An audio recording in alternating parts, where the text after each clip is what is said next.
Chilling Tales for Dark Nights.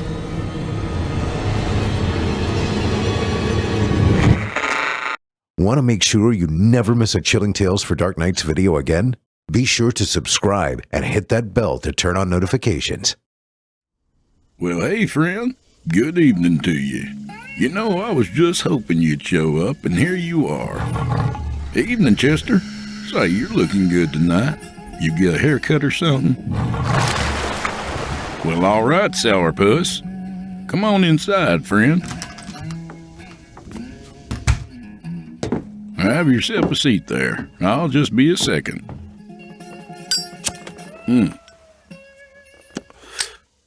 Oh, that's better.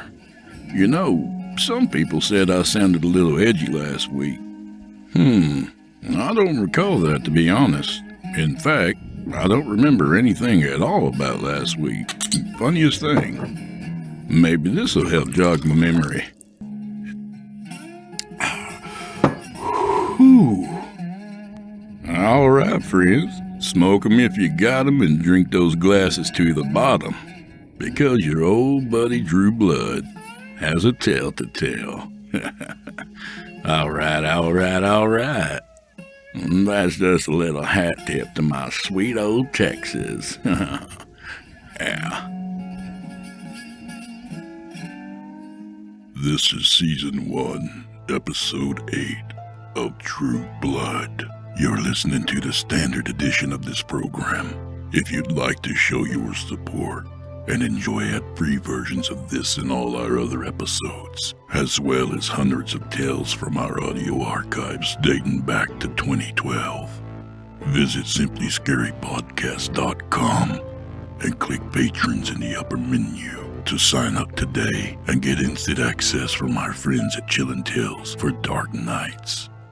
Thank you for your support.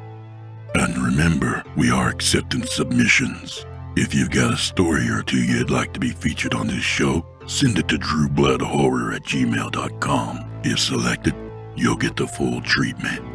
I'm Batman. And we're off to the races. Tonight's featured author is Bart Hopkins, fellow Texan, Air Force veteran, and author of several novels and numerous short stories. And this one's about a gal who's bargained by at a yard sale. Turns out to be a pretty raw deal. So, without further delay, I give you Recalculating.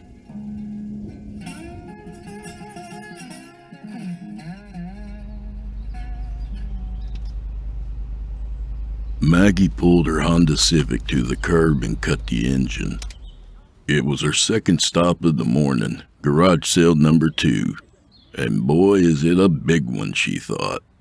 People were clustered alongside the road, ambling eagerly toward the lawn further down the block that was dotted with tables and knickknacks. She gingerly grabbed her purse from the passenger seat, put on her sunglasses, and after looking both ways, stepped out onto the blacktop. Even at 9 a.m., the Texas heat threatened her sanity, and Maggie briefly regretted leaving the comfort of her air-conditioned car. She closed her door with a gentle shove and joined the veritable crowd of people that seemed to be increasing in size by the minute. The neighborhood was comprised mostly of older lower and middle-class homes in good repair, the kind you'd see on an episode of The Wonder Years or The Brady Bunch. Maggie made her way to the sidewalk, but stopped short as she got a closer look at the spectacle before her. Wow, she thought, I've never seen anything like this. It was the motherlode of garage sales, the World Series of Cheap, the season finale of used wares. There were easily 25 tables distributed around the yard, piled high with everything a person collects in life. Maggie watched a motley crew of shoppers sifting through the gold mine of goods, searching for that proverbial golden nugget. There were a few men, but not many. From her experience, men at garage sales were looking for something specific. That or they were making a business of selling used things, and as such, were businesslike in their doings. Devoid of spirit, zero magic, no gleam in their eyes, only dollar signs, The calculation of potential profit. So many of the ladies are shabbily dressed, Maggie observed. Same as always. She was a veteran at the garage sale game and had seen this dozens of times. Her studied conclusion was that the majority of those women dressed down intentionally. She suspected that they dressed in their worst clothing, specifically set aside for garage sales, feeling they could more effectively haggle prices if they looked poor. Maybe they get that used 5x7 picture frame for $1 instead of $1.50, Maggie mused, almost laughing aloud at the memory that popped into her head. It was one of her first garage sales years before, and she was rapidly becoming an addict. She was delighted that day when she discovered a medium-sized flower pot with a price tag of only $5. It was the sort of thing that would sit in the mulch along the side of their house, more decoration than function, but she had never seen one so cheap. It was quite literally a steal, and she had no intention of trying to get it for a lower price, which she rarely did anyway. Some people were hagglers. She was not. She gleefully marched toward the lady with the cash box, but stopped quickly when another lady abruptly jumped in front of her. The interloper was tall with brown hair and curlers. It was the sort of thing you don't venture out in publicly. The interloper's threadbare gray dress added to the impression that she was far from wealthy. What happened next shocked Maggie. The woman proceeded to badger the seller for nearly 5 minutes over the price of a picture frame. Think about that. Count to 10 silently to yourself, and then count to 10 another 29 times. That was literally how long Mrs. Interloper, Mrs. Picture Frame, argued over the matter of 50 cents. Maggie felt her own joy wane as the lady repeated herself again and again. "I'll give you $1 for it and nothing more," she'd say. "Look, I'm sorry, but it's already priced so low." The response came. $1. The reply was steely, almost rude. Maggie was on the verge of plunking 2 quarters down herself just to move things along, when there was a swift and palpable change in the air around them. Sure as anything, Maggie felt the change before she heard the words. It was like the cool breeze from an outflow boundary that might precede rain showers. There was something charged, something electric in the air. Maggie glanced quickly at the lady with the cash box, the lady whose eyes were now fixed on Mrs. Picture Frame's hand. Maggie looked down. That's when she saw the game changer, Mrs. Picture Frame's ring finger. On that finger, almost defiantly, sat a massive rock, the mother of all diamonds, easily worth $15,000. "That's a lovely ring," Mrs. Cashbox purred. Her voice had a new tone to it, sarcastic and triumphant all at once. There was a moment of silence when time seemed to stretch out and all movement became slow motion. Maggie looked at Mrs. Picture Frame. Mrs. Picture Frame's eye twitched. Mrs. Cashbox's smile broadened. It was comical and crazy all at once. "Well, I never!" Picture Frame finally hissed. She slammed 2 $1 bills down and stormed off. "Tell your friends," Cashbox called after her. Maggie smiled, handed over a $5 bill for her pot without a word, and walked away. She barely made it to her car before breaking into an uncontrollable fit of giggles. Yep, there were people like that out there. People ready to dress up and deceive to save 50 cents on what was really just junk anyway. Of course, some of these ladies were probably down and out, and to them Maggie extended her heart. But how many of them were doing just fine? And did any of it really matter anyway? It wasn't like any of them were going to the prom. It was a garage sale. No need for glass slippers. There should be a sign staked down in the front yard. House robes welcome here. Then there were the random middle-class housewives, herself included, there for the adventure and the hunt as she thought of it. Always hoping for the glory of finding something unique or getting something common, but at a great price.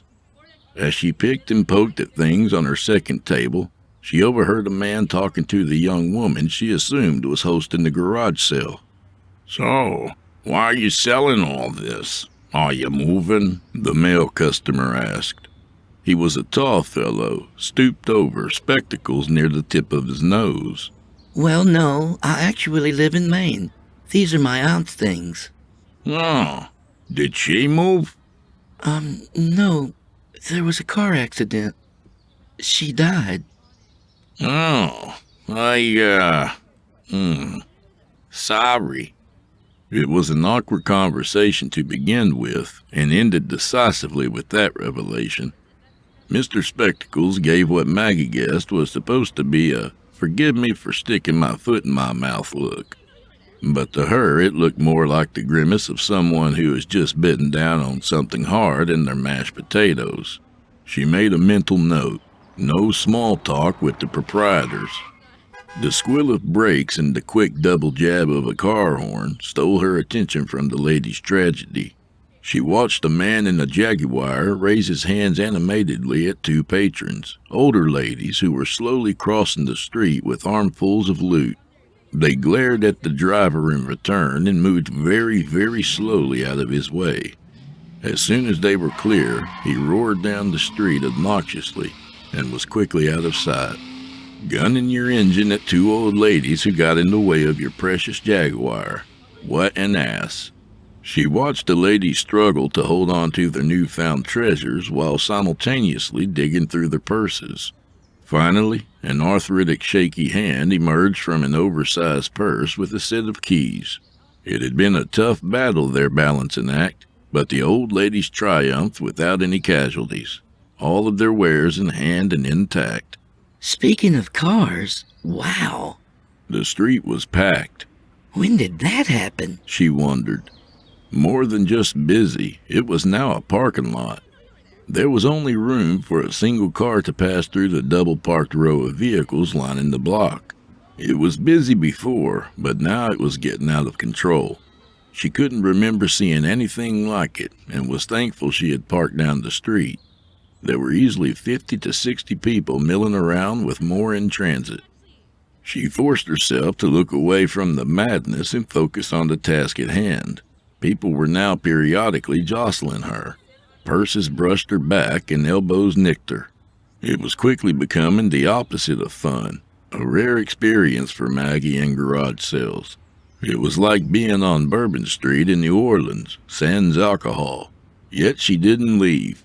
She moved slowly, walking in an indiscernible pattern, but one that was leading to the very last table in the back, in the rear corner of the large yard. Her sandals crunched on brown dead grass as she walked, felt pulled, really, toward that area. Then she was there at the table. It felt strange, like she was supposed to be there, as if fate led her there. How absurd, She thought, laughing to herself.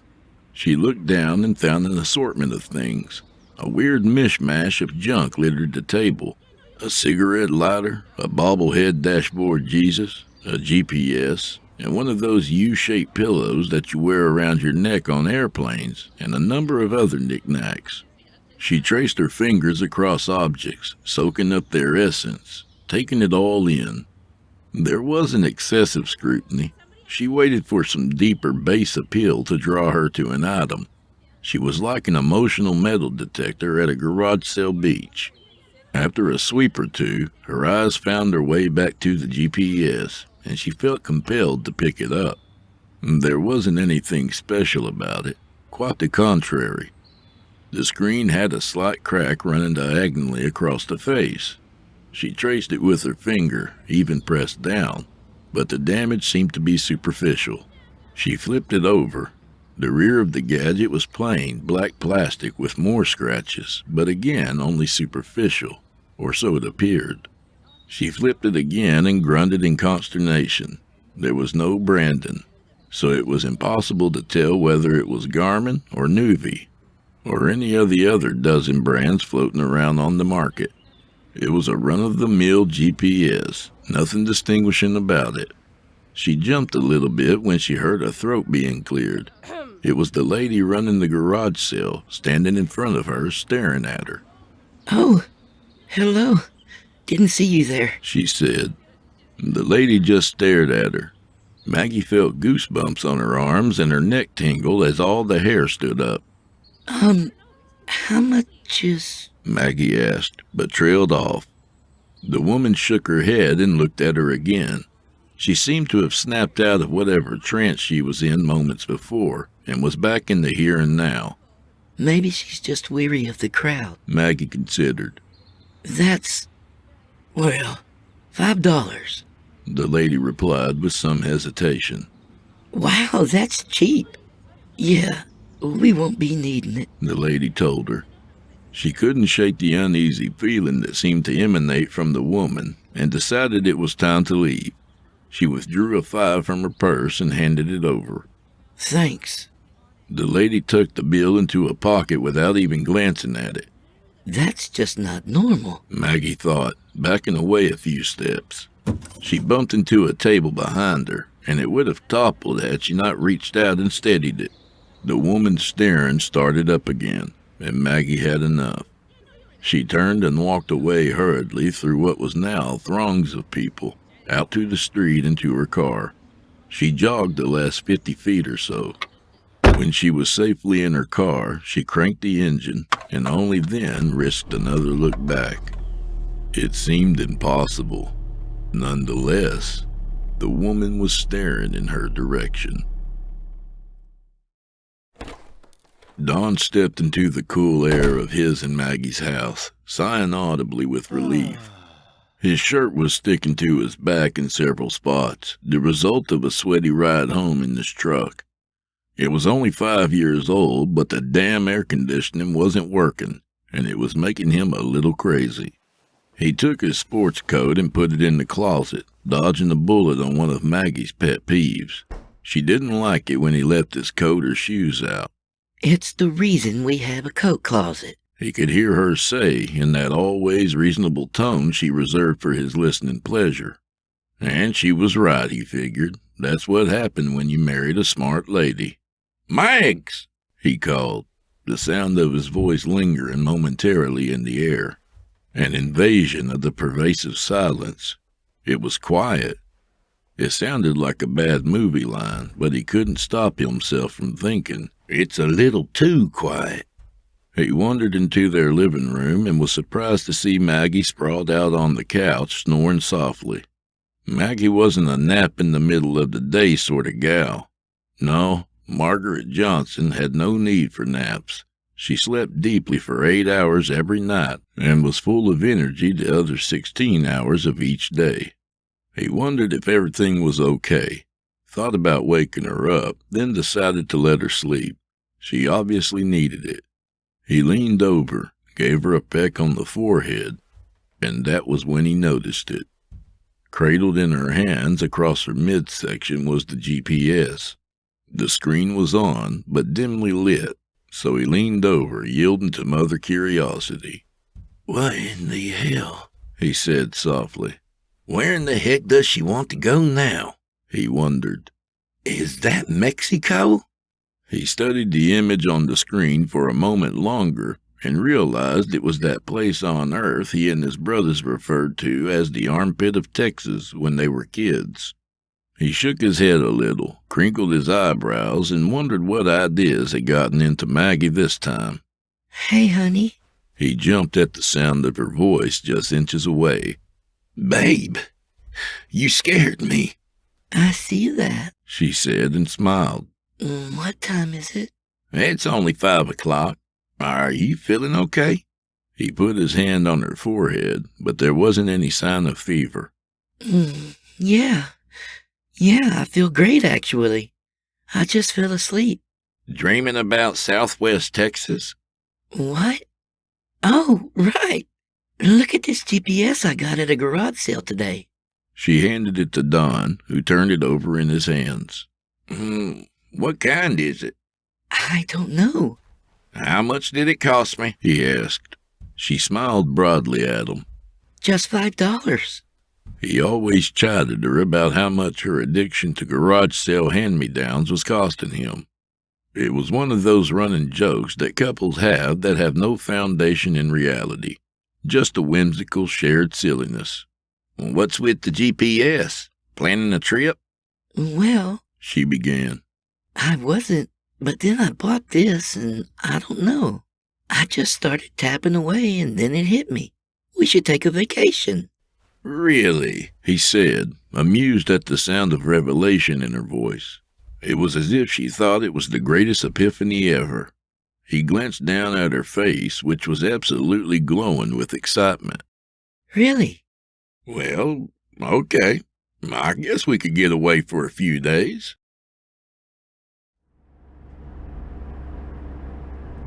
Don saw the gas station, slammed on his brakes, and jerked hard on the steering wheel.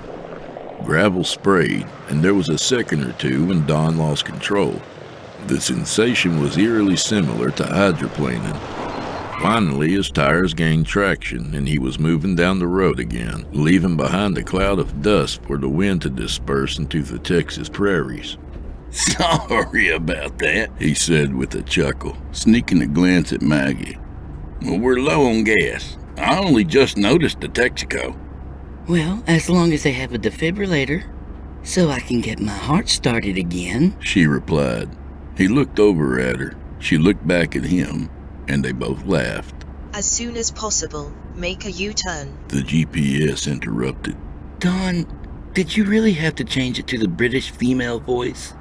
He looked at her with an innocent expression. "What?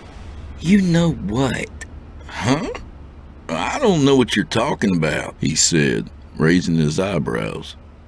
He shrugged his shoulders and pulled up next to the unleaded pumps. I've seen how you perk up whenever you hear her. "Her?" he asked, smirking, stealing a glance at his wife. "So now it's a her?" She punched him playfully on the arm. He reached over and gave her leg a squeeze. "What if I name her Queen Elizabeth?" That would be very insulting to the Queen. Maggie replied. "Why?" Well, it's a gadget for one, and for two, the voice is just so loose. "Loose?" he prompted. Slutty. She clarified smartly. "Oh, Queen Elizabeth, you are a dirty girl," Don told the GPS in a horrible British accent. Maggie just shook her head. Make a U-turn. Queen Elizabeth injected. Don and Maggie laughed at that until Don snorted. Then they really lost it. When their laughter subsided, Don pointed at the map on the cracked display. A broad purple band looped back on itself on the screen. It looked like the eye of a needle. "She's right, you know. Elizabeth just wants us to turn around. I can't believe he only paid $5 for this." Me either. Maggie agreed. I told you garage sales would pay off. She smiled, and he gave her a friendly in reply. Don got out and was immediately confronted by the West Texas heat. It was a dry heat for sure, but it was unyielding. "Sure glad I got the air conditioner fixed," he pondered briefly. "This heat would have killed us without it." He licked his lips and grabbed the hot metal handle for one of the unleaded pumps without ethanol. He never chose ethanol. Soon he had gasoline flowing and clicked the little locking mechanism into place so that he could leave the pump on its own. He looked at the land that started just across the road from the gas station and extended all the way to the horizon. The pervasive colors were yellow and brown and burnt orange. Dirt, dust, and rock dominated the landscape. Everything looked hard.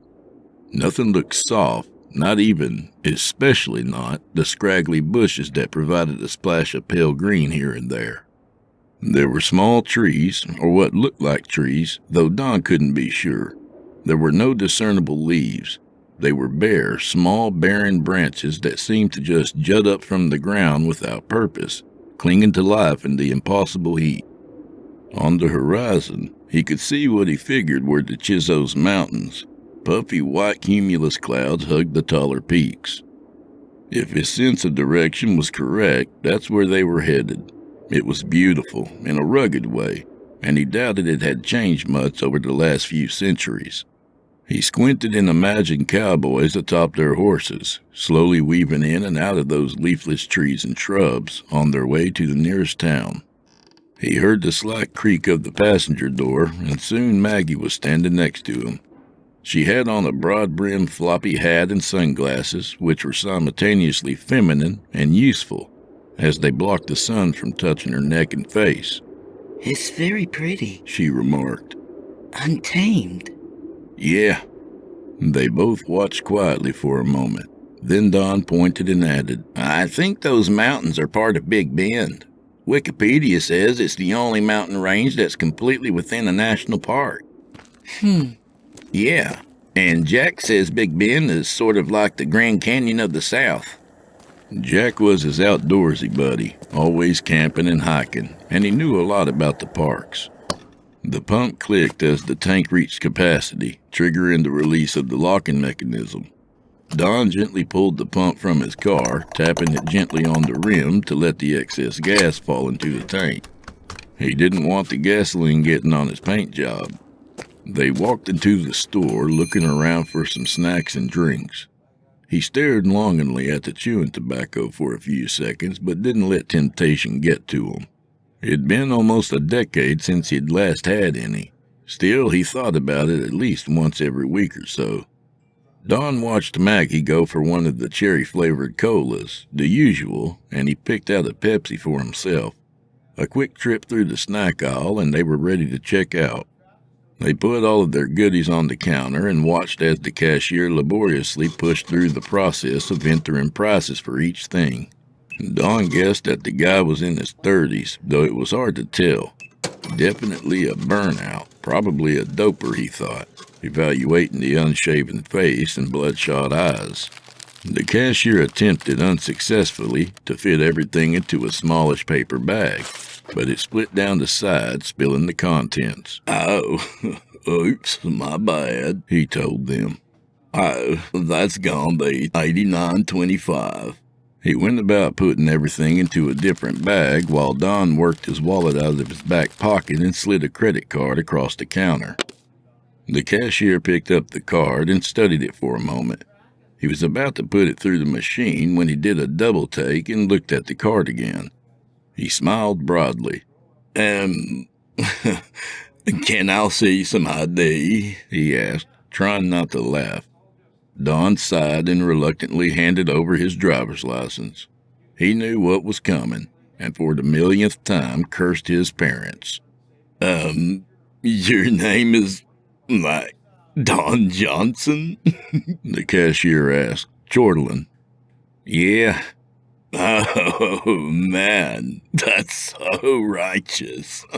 Burnout slid the card through the machine and then held it up alongside Don's driver's license for another look. Righteous, he said again under his breath. Can I have my cards back? Don asked, mildly annoyed. Right. Burnout slid the cards back across the counter with a snicker. Thanks, Don said, eyeballing the grinning cashier while grabbing his cards and shoving them deep into the pocket of his jeans. Maggie kept a straight face until they got into the truck, and then she burst into a fit of giggles. Don wanted to be angry but couldn't, and before he knew it, he had caved and was laughing along with her. Righteous, Maggie said, imitating the cashier and laughing. Oh, Maggie, Don said, laughing with her. Nobody can ever understand how awful it is to have this name. It's better now, but the 80s were especially painful. Could be worse. Your name could be Anthony Weiner. That's true, I guess. Maggie divvied up their purchases while Don turned his key in the ignition. The truck easily cranked to life. He watched while the dashboard lights came back on and the GPS screen flashed. The cool air from the vent was like a loyal dog, welcoming, lapping at his face. Recalculating, Queen Elizabeth told them. A percentage calculator appeared and began making its way from 0 to 100. Don looked at Maggie and shook his head. God bless the Queen. But for $5. You're right, he replied, smiling at his wife. I love you, dear. I love you too. as soon as possible, make a U-turn. All right, Liz, all right. With a sigh, Don got back on the road.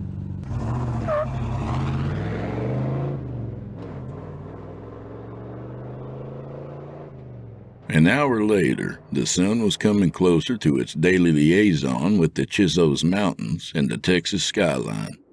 Maggie and Don had pulled over to take pictures next to a Big Bend sign, but then stopped to admire the brilliant colors in the sky. It's going to be a nice sunset, Maggie told Don. Sure is, he responded. The peaks were bright and orange in the open sunlight. They were cool and dark beneath the clouds, which had grown in size and were no longer friendly-looking puffs of cumulus. I hope it doesn't rain. The weather forecast said 0 chance of rain. Yeah, well, you know how often those weather people get anything right, he told her with no small amount of disdain. Look at those clouds. How tall a few of them are. We're fine, she told him, putting an arm around his waist. They enjoyed the view in silence for a few minutes before walking back to the truck. I wonder if staying on 385 is the best way to get to the lodge, Don said. I'm sure the GPS will get us there. Maybe. He eyed the gadget suspiciously for a second before he cranked on the engine. He had his doubts when it came to technology. He'd worked in construction for years before starting his own business. He preferred physical labor, the satisfaction of making something with his hands.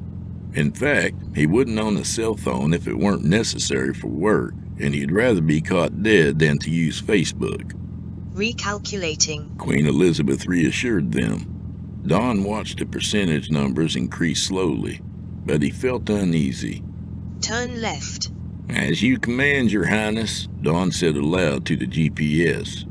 He turned left onto Park Route 12 and almost immediately hit a bump in the road. It wasn't bad, but it made him realize that the new road they were on wasn't going to be as comfortable as the interstate. I only hope this is as bad as it gets, he thought, but aloud he asked, How much farther does it say we have? Maggie studied the device, tapping through the different screens with nimble fingers. Looks like another half hour or so and we should be there. Really? Really, she agreed. The sun is beautiful, she exclaimed, pointing. Yeah, he agreed. He noticed that the sun was indeed beautiful, but that the clouds had grown even larger. Looks like some cumulonimbus clouds now. Before Maggie could reply, the GPS went off again. Turn right. Don turned the truck onto Glen Springs Road. Thanks, Liz, he said, and he touched the GPS. He imagined that it looked happy. Turn right in 1 mile. Maybe she isn't so bad, huh? Maggie looked over at him. What? Queen Elizabeth, he said, and touched the GPS. She isn't so bad. I mean, she's doing okay so far. She never gives me any grief or anything, and she's got that lovely accent. Aha! I knew you'd like that slutty voice, Maggie replied, giving him a playful slap on the arm. Jealous? Don laughed as he put his hand on Maggie's leg. She tried to bat him away, but he kept putting it back there a little higher each time, and soon they were both giggling. Turn right, the GPS commanded. Okay. Don swiveled forward, annoyed at the interruption, but didn't see any road. The sky was getting darker as the clouds overhead moved in front of the sun, casting a gray hue across the terrain. At last he saw the turnoff and turned sharply to the right. The truck bounced hard as it dropped nearly a foot from the paved road to the dirt road they had entered. Whoa!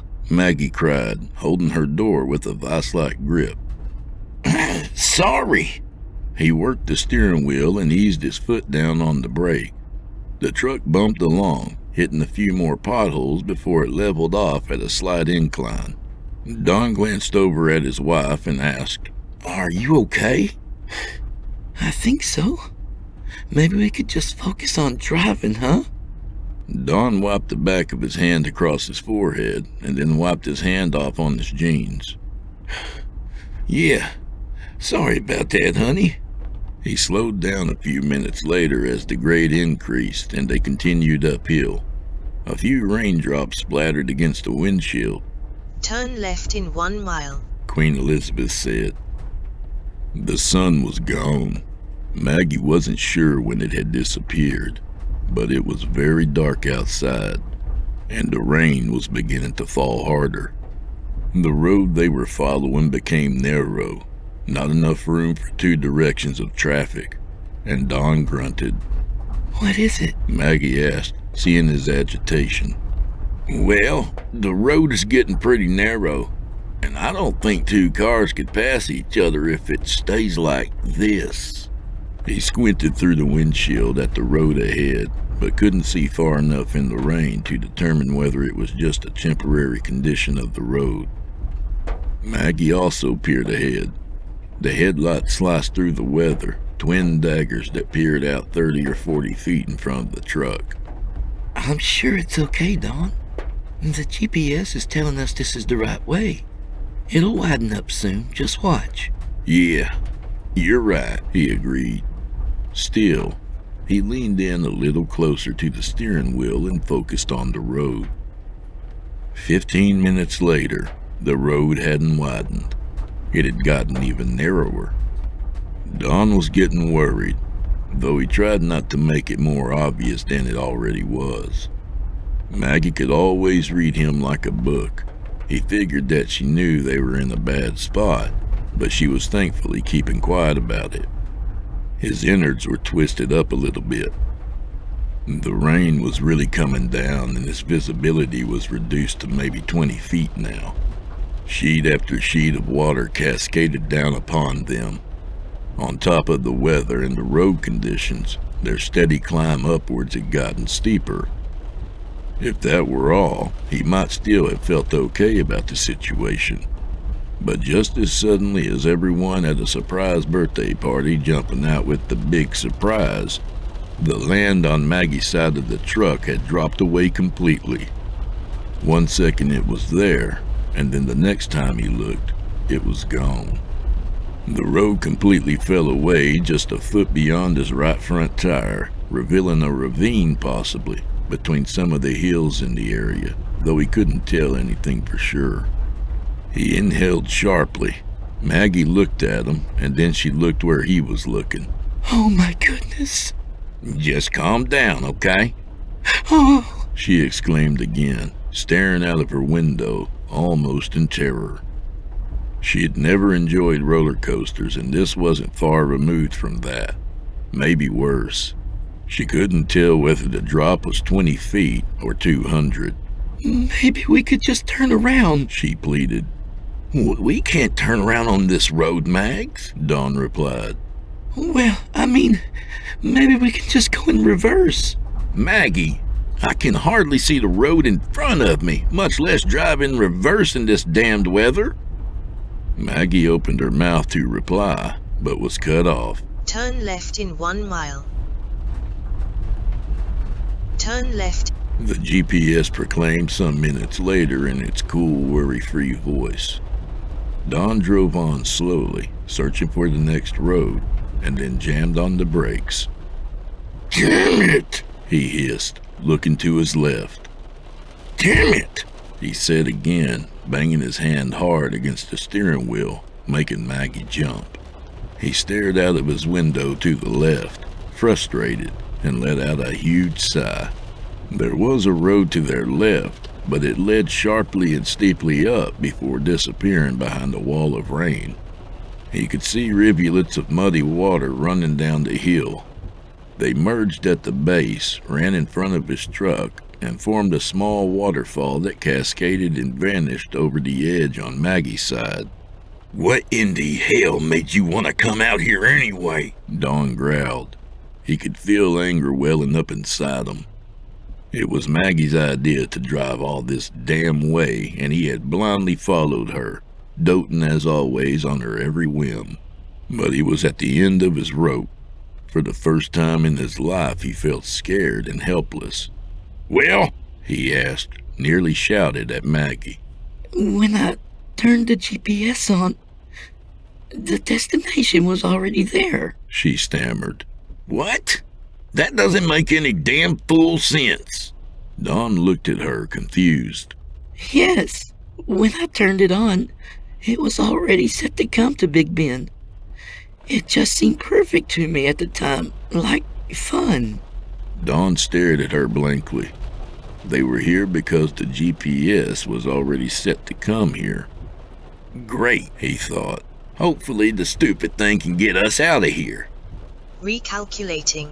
Shit, Dawn cursed.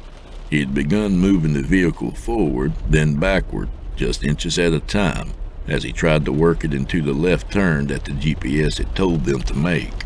And now it was recalculating? What in the hell is wrong with that thing? He shouted. Turn left. Dawn sighed and put the truck in drive again. He moved forward 6 inches, reverse 6 inches, drive 2 inches. He moved forward 6 inches, reverse 6 inches, drive 2 inches.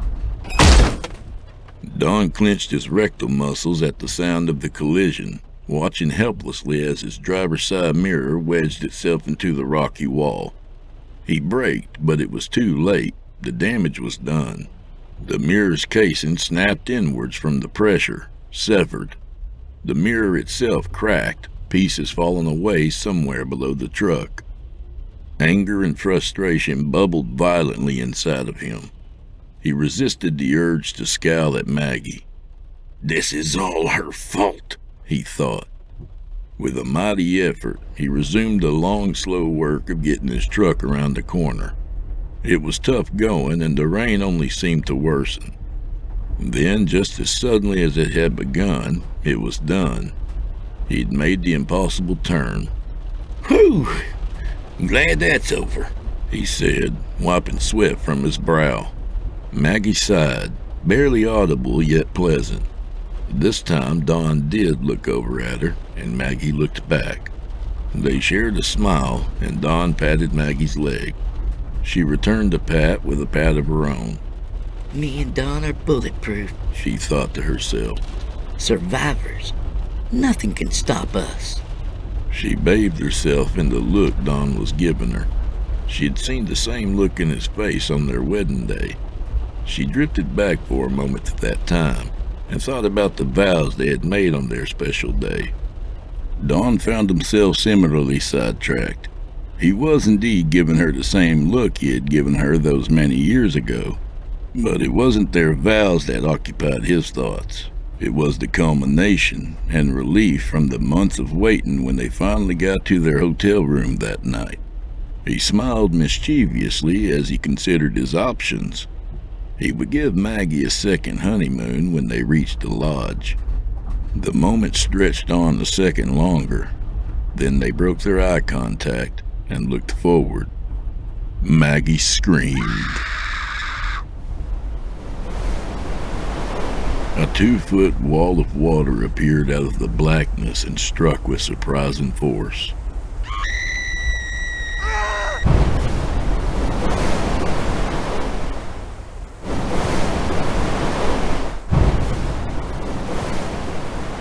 Maggie's scream stopped abruptly as she and Don scrambled to gain some semblance of control over their situation. Maggie put one hand on the dashboard and grabbed what Don called the oh shit handle, protruding from above the door with her other hand. On the driver's side, Don grasped the steering wheel at the 10 and 2 positions and pushed his back into the seat. His knuckles went white instantly from the pressure, and he clenched his jaw muscles involuntarily. The truck slid backwards as all 4 tires lost contact with the road surface. Maggie fleetingly thought that it felt like they were floating.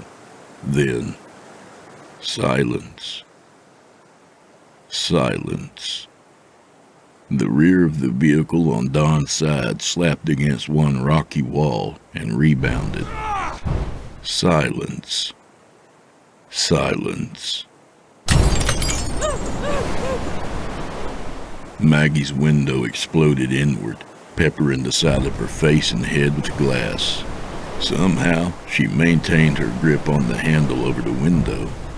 She opened her mouth to scream again, chunks of glass decorating her hair, but froze silently at the cartoonish image that passed in front of her. The rocky wall disappeared and a small shrub poked up momentarily through the opening where her window had been. It was like an optical illusion or a magic trick. Window, rocky wall, shrub, then nothing. Nothing but a gaping hole through which rain now entered in earnest. With a sickening lurch, the Ford pickup continued moving backwards, accelerating, gaining momentum. Don realized too late where they were going, where the truck was rolling. He tried to tell Maggie to hold on, but the confusion and speed of the situation left him impotent, and the words never made it beyond the confines of his own mind. Recalculating, The GPS cried, taunting him, sounding almost joyous. He reached a hand out in Maggie's direction as they rolled backwards across the road from which they had made that treacherous turn, and over the drop-off on the other side. If Maggie had been able to see, she would have never allowed Don to make that last turn, but she couldn't see. There was no protection. 30 feet of guardrail dangled over the edge of the ravine, hanging on by a thread, ripped away during a previous accident. It pointed down, visible only when it was too late, as if to say, "This is where you're fallen." Their Ford rolled over the edge without fanfare. The drop was close to 120 feet, 12 sheer stories straight down. In just under 3 seconds, it hit the ground below, landing tailgate first.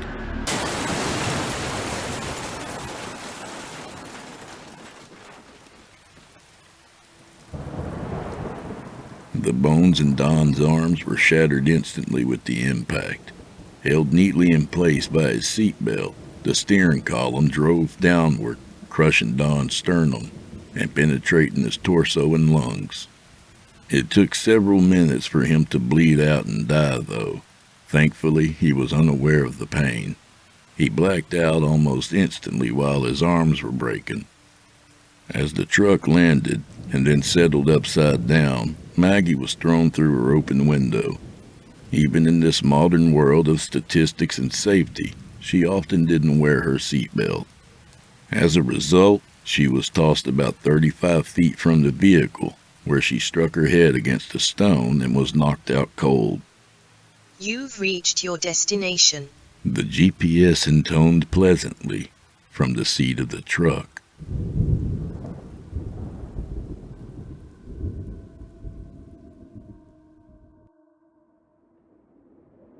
The rain had ceased by the time that Maggie had awakened. She lay still for some time until a ray of sunlight kissed the ground beside her. The inside of her eyelids grew brighter, a catalyst for her regaining her senses. She opened her eyes with a series of rapid blinks. Maggie groaned with pain.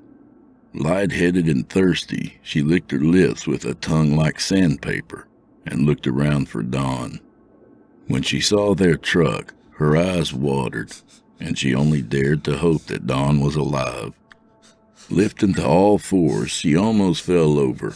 She paused, poised like a dog, and shook her head. She looked at the wreckage of Don's F-150. If not for the tires, she wasn't sure she would recognize it as a vehicle. She tried to stand, but fell backwards, head spinning from the effort. Landing hard on her backside with a grunt, she jumped when she noticed the ground beside her moving. Only it wasn't the ground that was moving. Fear wrapped its hands around Maggie's heart. Lying next to her in the shade of a cactus were several snakes, just inches from her right hand. "Oh, God," she breathed. She thought that she wasn't supposed to move, and she tried to convince herself to be calm. 2 of the snakes shook their tails. The rattles raised the hair on her neck and sent her into a panic. As Maggie rolled away, the first and largest of the western diamondback rattlesnakes lunged, biting her on the calf. At just over 5 feet, the snake nailed its target with disarming speed. Maggie cried out in pain. As she grasped at her leg, another snake shot forward, sinking its fangs into the flesh closer to her ankle. She arched her body, trying to move away, but she only served to draw the full attention of all 7 rattlesnakes napping nearby. One after another, they filled her with their poison. She reacted sharply with each bite, and their attacks continued, spurred on not by anger or revenge or hatred, but instead by her erratic movements, which switched on their natural instinct for defense and attack. When the big snake bit her a second time on the side of her neck, her movement stopped. She closed her eyes for the last time and waited for death. "Sheriff, look at this," the deputy said as he squatted down next to Maggie's bloated corpse. He checked for a pulse, a habit from his years of training, even though he knew she was no longer of the earth. "Rattlers, Tom?" "Yeah, Sheriff. Looks like she stumbled on a whole nest of 'em." Sheriff Bigsby eyed her body. Puncture marks riddled the exposed skin. He had seen plenty of snake bites in his time. It was Southwest Texas, after all. But this was the most vicious attack in his memory. "Son of a bitches were really ornery with her," he remarked, pushing his mustache down thoughtfully with his thumb and forefinger. Tom knew that meant he was deep in thought and stood patiently at his side. The pair wandered over to the truck in a comfortable silence. They'd been working with each other for over 2 decades. Sheriff Bigsby had been friends with Tom's daddy. They were, in their way, like an old married couple. An old married couple with matching mustaches and uniforms. "That's a mess," Tom said, looking inside the cab. Don's internal organs were splashed around the dashboard and seat like an abstract mural. "Yep," Bigsby replied. Tom grunted. "Don't smell too nice either." "Nope," Bigsby agreed. They stood together in silence for a while. The sheriff stroked his mustache again. "That's the 3rd one this year," Tom remarked. "Yep." "Same area, too," Tom added. "Maybe there's a connection." Sheriff Bigsby raised an eyebrow and looked sideways at Tom. He'd been thinking the same thing. 2 times could have been a coincidence. "But 3? 3 doesn't smell right," the sheriff finished for him. He squatted down and pulled a telescoping rod from his shirt pocket. Extending it, he poked around the inside of the truck. A flicker caught his eye, and he reached in further, leaning the edge of his hand against the door frame for support. Pushing from side to side, he was able to wiggle the object over without touching it. "GPS," Tom said. "Yep." Tom grunted. While they watched, the screen flickered to life, then turned off again. "Never trusted them things," Tom said. "Me either," Bigsby agreed. He brushed his finger across his mustache again and thought about the 3 wrecks they had had along that part of the bend, as they called the park. He looked at the GPS. Then he looked at the truck again. For a second, he wondered if, maybe... Oh, hell. He shook the thought out of his head. "Let's get our guys out here and get this stuff collected up for the next of kin, after the forensic guys get done with it." He squinted and looked at the GPS, felt drawn to it, sort of wanted to touch it. "You got it, boss," Tom interrupted his thoughts. He radioed in the sheriff's request to the dispatcher, who arranged everything. The sheriff shook his head yet again. "Let's get back to the SUV, Tom. We'll wait for the forensic boys there." They started the half-mile walk back, each considering the situation silently. "It's probably time to retire," Sheriff Bigsby thought to himself. "Maybe take a vacation."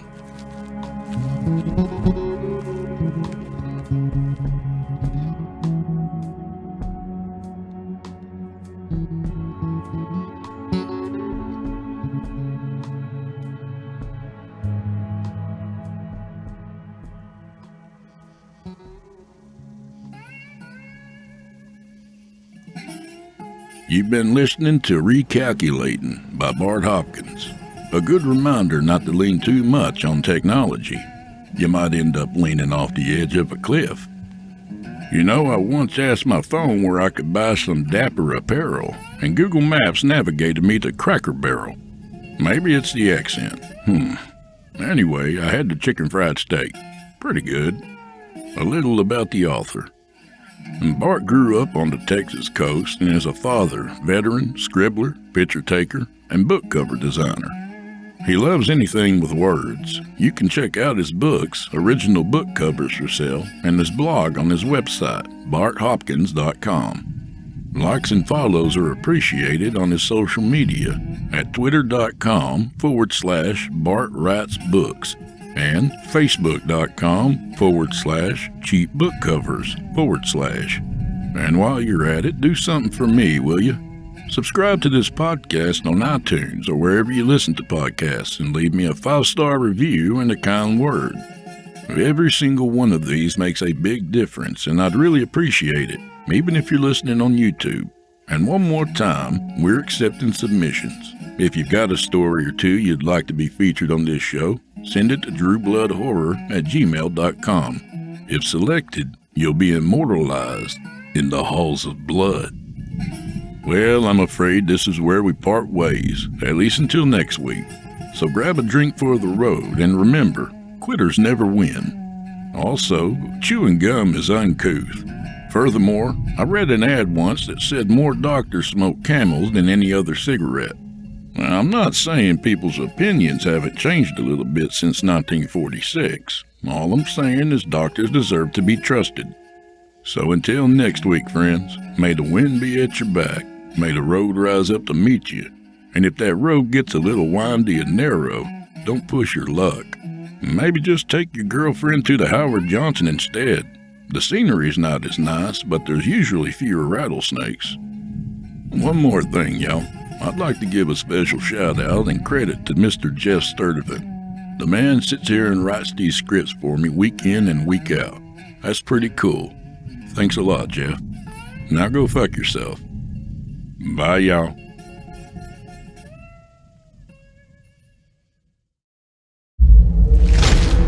Chilling tales for dark nights.